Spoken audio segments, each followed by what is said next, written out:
So we have discussed so far some of the basic types of questions. जिस type का question आता है, मतलब पहले जो क्वेश्चन का एसेंस होता है, एक जगह पे पूछ देता है कितना सेटलमेंट होगा, टाइम का कोई उसमें रिलेशन नहीं है, और ये पूछता है इतना टाइम के बाद कितना सेटलमेंट होगा, एक इन्वॉल्विंग टाइम, एक not involving time. And we have seen the total settlement can be found using either the compression index or the coefficient of volume compressibility. And we have seen the difference between the two approaches. While if you are using coefficient of volume compressibility, you do not need the initial effective stress. And if you are using the compression index, you need the initial stress as well as the stress increment, the increase in stress. And where will you consider the stress increment or the effective stress? At the mid depth layer of the clay layer only, clay layer. And if then time is involved, you know time factor TB, that is unique for a given degree of consolidation. अगर consolidation का degree fixed है, for a given type of soil your time factor is fixed, and for a given type of soil your CV is also a constant, that we have seen. So depending on that, let us solve a question. Construction of a new building founded on a clay soil was completed in January 2010.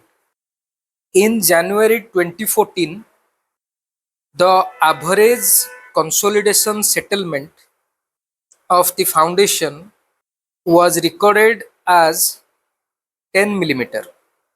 The ultimate consolidation settlement was estimated in design as 40 millimeter. Considering double drainage to occur, the expected consolidation settlement in January 2019 will be dash. You will find the answer and round it up to the nearest integer. Rounded off to the nearest integer.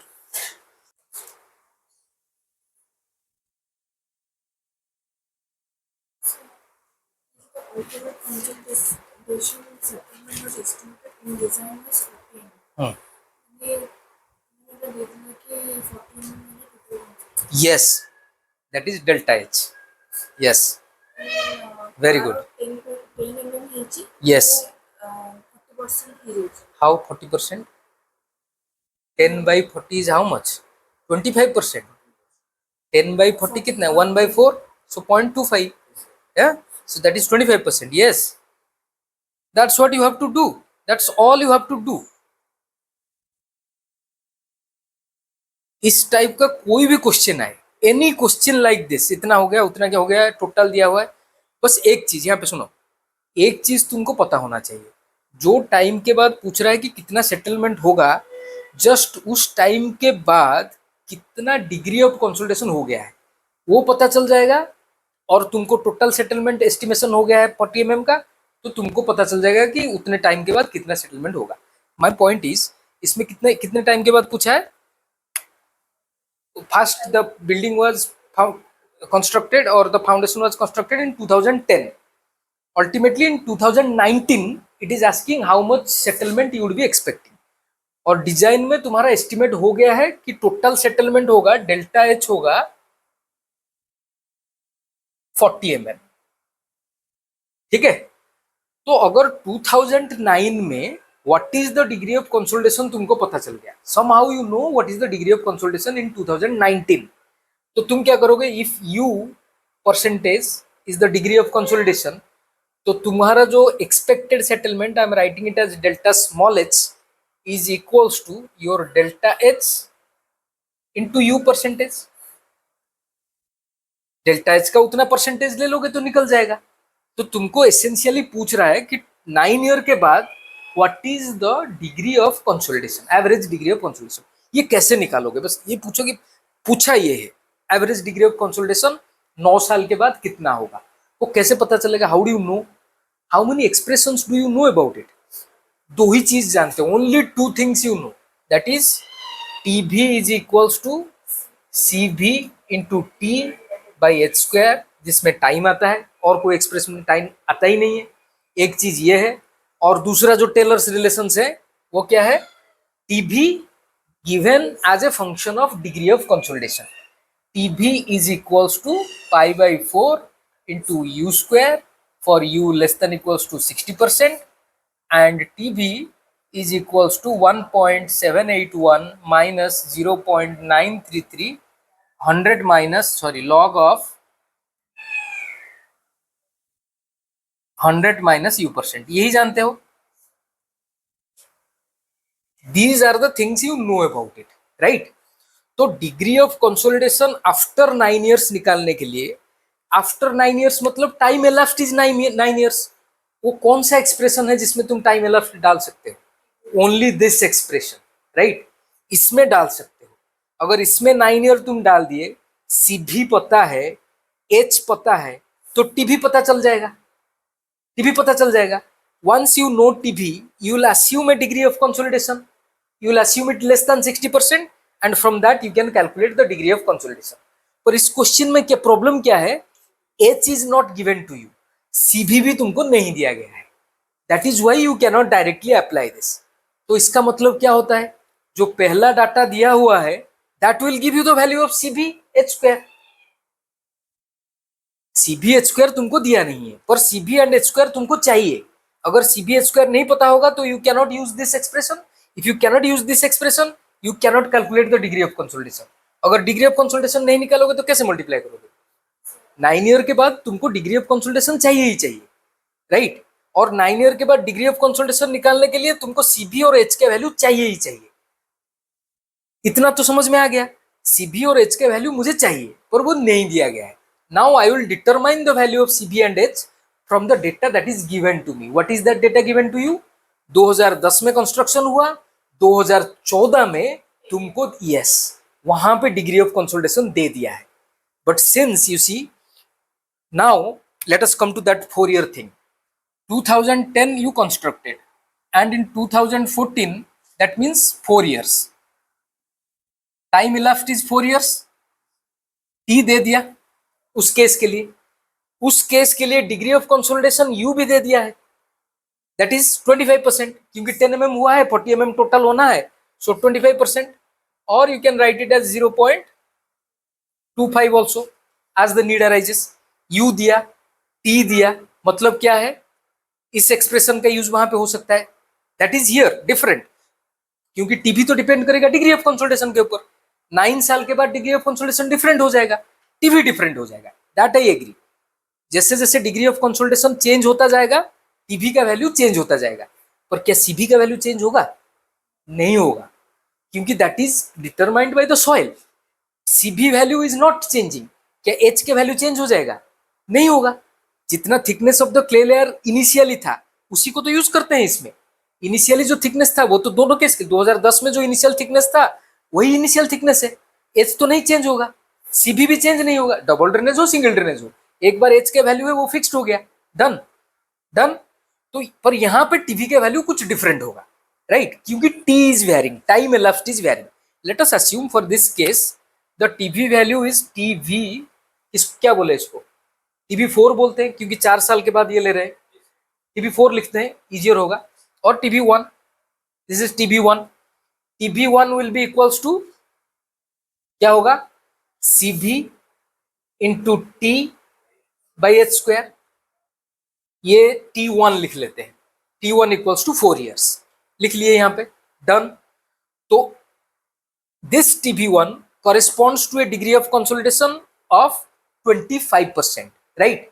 तो ये जो CBH का value अभी तक हमको पता नहीं है, बट एक चीज हम देख रहे हैं कि ये CV का वैल्यू यहाँ पे यूज होगा, ये H का वैल्यू यहाँ पे यूज होगा. CV and H are not changing, only time is changing. तो हम इस एक्सप्रेशन से directly CB by H square भी निकाल सकते हैं. कैसे निकालेंगे? If we can equate this expression with some number, तो उसमें से CB बाई एच स्क्वायर निकल जाएगा. समझ में आ रहा है? I am explaining it again big from the beginning. I am explaining. 9 years के बाद तुमको चाहिए what is the average degree of consolidation. वो पता चल जाएगा तो तुम बोल सकते हो कि 9 years दैट इज इन 2019 तुम्हारा जो टोटल सेटलमेंट अगर 40 mm है, डिग्री ऑफ कंसोलिडेशन U% तुमको पता चल गया, तो मल्टीप्लाई करके तुम निकाल लोगे कि 2019 में कितना सेटलमेंट तुम एक्सपेक्ट कर रहे हो, that you can calculate. But to calculate this U percentage after 9 years, you need the value of TV after 9 years. Let me write TV4, that will be good, because this is 4 years, this is 9 years, right? So 9 years के बाद जो TV का value है वो पता चल जाएगा, तो उसके कॉरेस्पॉन्डिंग जो डिग्री ऑफ कंसोलिडेशन है तुमको पता चल जाएगा. क्योंकि अगर TV9 का वैल्यू पता है, you can equate with any of this two expressions as applicable, और यू का वैल्यू पता चल जाएगा, तुम निकाल लोगे.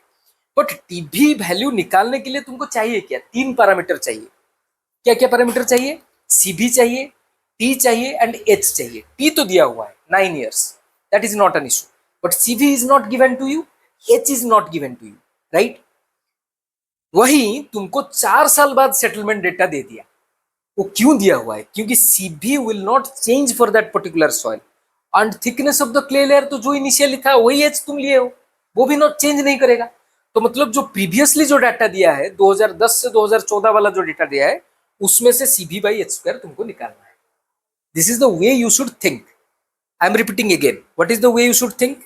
जैसे मैंने बोला था, व्हाट इज आस्क्ड, एंड में क्या पूछा है. At the end of the question what is asked, what is asked at the end of the question? in 2019 what is the expected consolidation settlement, right? ये पूछा है. एक्सपेक्टेड कंसोलिडेशन सेटलमेंट मतलब कितना नीचे दबा होगा 2019 को. वो कैसे निकालोगे तुम? यू नो, अगर डिग्री ऑफ कंसोलिडेशन पता हो आफ्टर एनी टाइम पीरियड, तो एंड टोटल सेटलमेंट पता हो, then you can multiply the total settlement with the degree of consolidation to obtain the required settlement value. ये तुम निकाल सकते हो. ये तो दिया हुआ है 40 mm है. डेल्टा एच जो टोटल सेटलमेंट है वो एस्टिमेट हो गया है 40 mm है. बस तुमको चाहिए ये डिग्री ऑफ कंसोलिडेशन 9 ईयर के बाद कितना है. तो डिग्री ऑफ कंसोलिडेशन निकालने के लिए 2 ही एक्सप्रेशन तुम जानते हो. Only 2 expressions you know for degree of consolidation. Mind में पूरा क्रिस्टल क्लियर रखो. I know only 2 expressions. One is this and the second one is this combined equation. These are the only 2 expressions you know for calculating your degree of consolidation. ये expressions है क्या? कौन कौन parameter को लेके है? First, this expression tells you to it gives you the way to calculate TB if you know the CB value, the H value and the time elapsed value.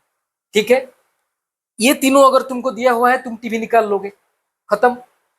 And you know that any given value of TB corresponds to a definite value of degree of consolidation. TB का value अगर यहाँ से पता चल गया तो then you can equate that with one of these 2 expressions. पहले assume करोगे less than 60%, assume करके इसके साथ equate करके solve करोगे. ये तुम कर सकते हो. But for that you need CB and H जो तुमको नहीं दिया गया है. This much reasoning is clear. First part में ये reasoning करना है. सेकेंड पार्ट में रीजनिंग करोगे सीबी बाई एच कहां से निकलेगा. तो उसके लिए तुम्हारा कॉन्सेप्ट क्या लगेगा कि सीबी तो उस सॉइल के लिए कांस्टेंट है, एच भी कांस्टेंट है. तो अगर 9 साल का गैप में जो चीज तुमको पूछ रहा है, कोई दूसरा गैप में अगर तुमको डेटा दे देगा, तो वही सेटलमेंट कितना हुआ है तुम डायरेक्टली उसमें से सीबी बाई एच स्क्वायर निकाल सकते हो, because CB by H square will not change, right. तो 4 ईयर के बाद क्या हुआ, तुम्हारा डिग्री ऑफ कंसोलिडेशन भी तुमको दे दिया, सीबी बाई एच स्क्वायर नहीं दिया हुआ है, but T1 is given to you. Done.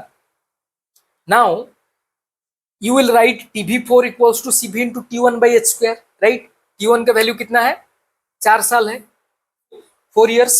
So CB into 4 divided by H square. ठीक है. And since the degree of consolidation is 25%, which is less than 60%, the expression that you will use is this TB equals to pi by 4 equals to u square. तो इस expression को तुम equate करोगे किसके साथ? CV into 4 by h square equals to, very good, pi by 4 into u square. Done. u का value तो पता है, pi का वैल्यू भी पता है. From here you can directly get the value of CB by h square. बाकी सब तो नंबर्स है ना. CB by h square directly मिल गया, उस वैल्यू को लो यहां पे डालो. Take the value of CB by h square from here, put it there, you will get the TB value, right. Corresponding to that again you will assume let us assume the degree of consolidation is less than 60%. You will use this expression, solve for u. Once you obtain u, you check whether it is actually less than 60% or not. If it is less than 60%, okay. If it is not less than 60%, then you will use this expression. तो क्या करोगे यहाँ से cb by h square का value कैसे निकलेगा? I am not solving, see how it is being done. cb by h square मतलब कितना आया यहाँ पे? cb by h square is equals to pi u square by 16, right? Pi u square by 16. Now we will use this value in that expression, right? double drainage the case which Does not matter. Why doesn't it matter, double drainage or single drainage? Because in the calculation of H itself, you would have taken care of double drainage or single drainage. अगर double drainage का case है, जो clay layer का thickness है उसका आधा तुम लिए होगे एज H. अगर सिंगल ड्रेनेज का केस है तो वही जितना थिकनेस ऑफ क्ले लेयर है उतना ही लिया होगा H में. So we are not bothered with whether it is double drainage or single drainage makes a difference. But for our purpose, it is already taken care of in the value of H. Done. So now, so we have obtained this value. So what we will do here, we will calculate now TB9. TB4 से CB by H square का value मिल गया. Now what is TB9? What is the value of TB9 then? You tell me. Tell me. Yes, CB into 9 by H square. क्योंकि 9 है, time elapsed 9 years. Done. So that is equals to, very good, pi u square by 16 for CB by H square into 9. Done. So now CB by H square into 9 is this. So that is equals to pi by 16 into u square is 0.25 square into 9. Yes. So now this is the thing. So we will assume we have calculated the value of TV9.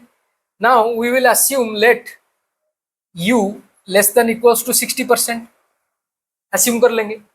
तो अगर if it is less than equals to 60%, this expression for TB will be equated with pi by 16 into 0.25 square into 9 will be equated with pi by 4 into u square. Let us write it u9.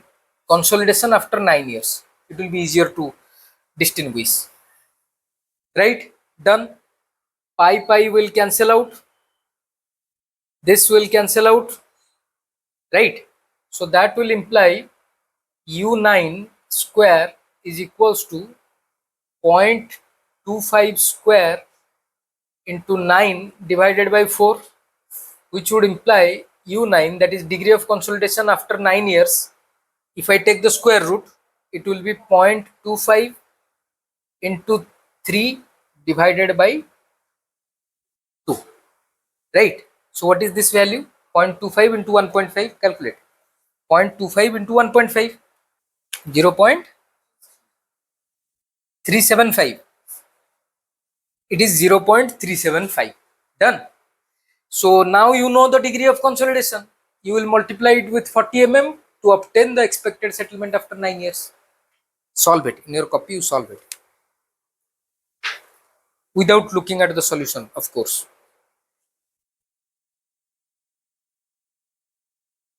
प्रति step कला बेले बुझी बुझी करिवो.